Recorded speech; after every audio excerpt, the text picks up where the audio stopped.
In other words, there's discussion of general strike or recall. And they went for recall. And Wisconsin is sort of the perfect example of what we don't want to do. We don't want to funnel that energy back into a political system that we cannot control. And so the Democrats coughed up a lackluster, candidate who had run before.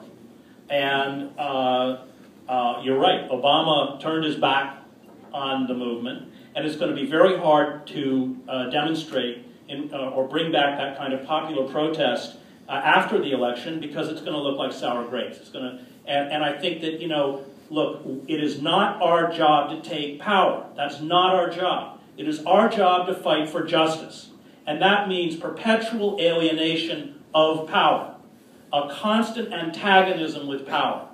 That is the only way that we are going to further or protect or recreate the open society. And if we hold firm to those positions, I mean, you could argue that in April 1968, before King was assassinated, he was the most powerful political figure in the United States, because when he went to Selma, 50,000 people went with him. And if we don't bring back that kind of power base to challenge centers of authority, then we're finished. And so I think Wisconsin is a good lesson. Just a quick follow-up. I'm sorry. But you say these guys are bought off. I mean, they get their salaries from union membership. I mean, it's not right, but they're making several $100,000. Yes. I mean, and then, but so is it because they're so comfortable? I think they're comfortable. Yeah. In Vancouver, Canada, just recently, they finished up with the War Crimes Tribunal there, which is likely to convict Bush, Cheney, Rumsfeld. It's the third War Crimes Tribunal in the last 2 years. Have you looked at that? Are you going to write about it? What's your take? Yeah, they asked me to go to it. I think clearly they're war criminals. I mean, I'd love to see them locked up along with Henry Kissinger and a few other people.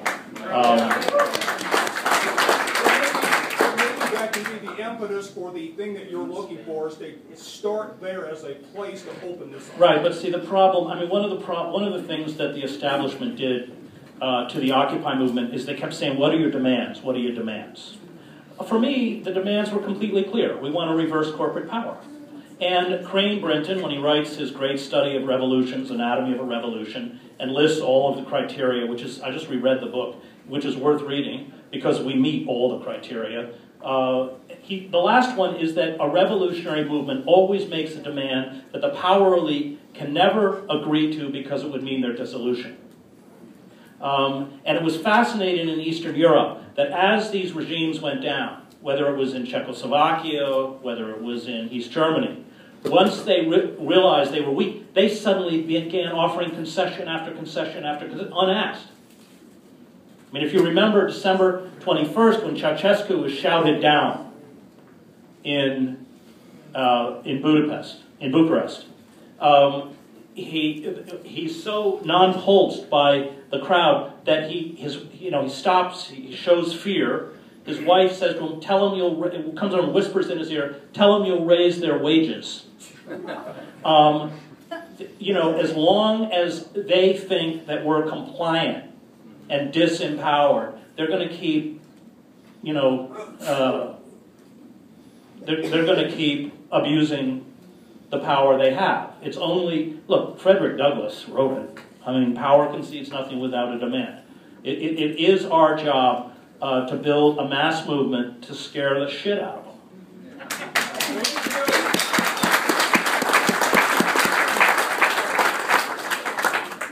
Yeah,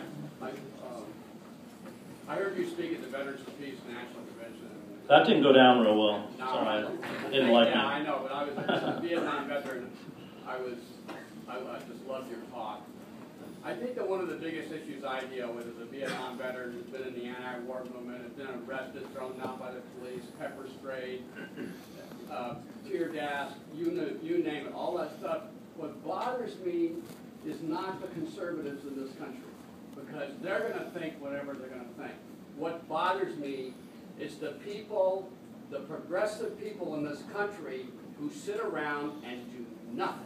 Yes. They do not put their feet on the streets. When I was in Vietnam, we committed mass murder.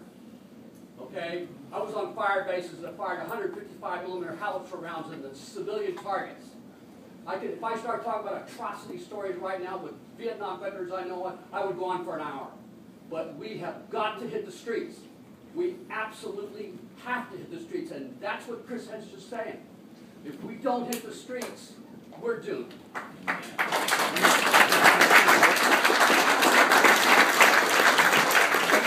I'll just read a little passage from Cornel West and I did a people's hearing of Goldman Sachs.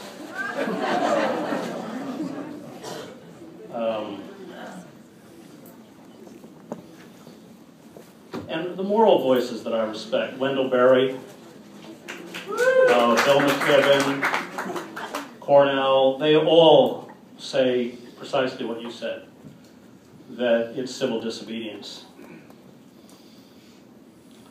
So this is in front of Goldman Sachs.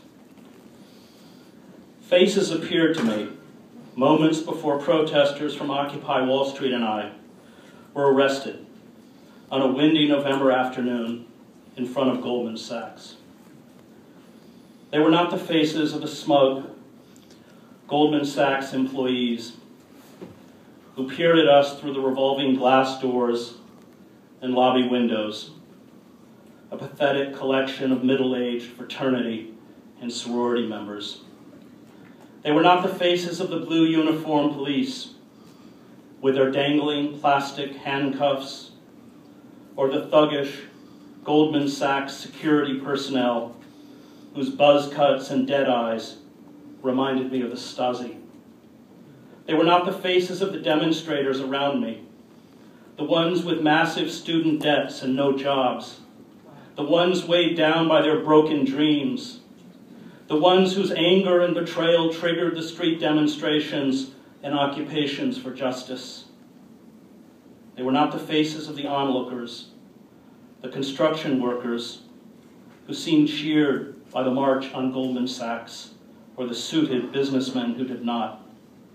They were faraway faces. They were faces of children dying. They were tiny, confused, bewildered faces I had seen in the southern Sudan, in Gaza, in the slums of Brazzaville, Nairobi, Cairo, Delhi, and the wars I covered. They were faces with large glassy eyes above bloated bellies. They were the small faces of children convulsed by the ravages of starvation and disease. I carry these faces. They do not leave me. I look at my own children and cannot forget them. These other children who never had a chance. War brings with it a host of horrors, but the worst is always the human detritus that war and famine leave behind, the small, frail bodies whose tangled limbs and vacant eyes condemn us all. The wealthy and the powerful, the ones behind the glass at Goldman Sachs, laughed and snapped pictures of us as if we were an odd lunchtime diversion from commodities trading, from hoarding and profit, from the collective sickness of money worship, as if we were creatures in a cage, which in fact we soon were. Goldman Sachs Commodities Index is the most heavily traded in the world. The financial firm hoards futures of rice, wheat, corn, sugar, and livestock, and jacks up commodity prices by as much as 200% on the global market, so that poor families can no longer afford basic staples and literally starve. Hundreds of millions of poor in Africa, Asia, the Middle East, and Latin America do not have enough to eat in order to feed this mania for profit. The technical jargon learned in business schools and on trading floors effectively masks the reality of what is happening. Murder.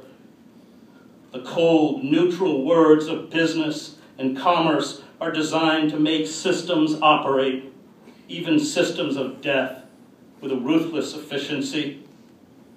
The people behind the windows and those of us with arms locked in a circle on the concrete outside did not speak the same language. Profit, trade, speculation, globalization, war, national security.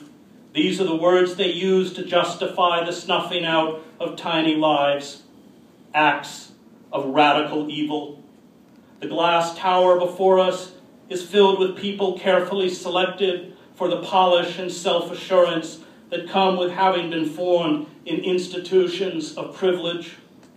Their primary attributes are a lack of consciousness, a penchant for deception, aggressiveness, a worship of money, and an incapacity for empathy or remorse.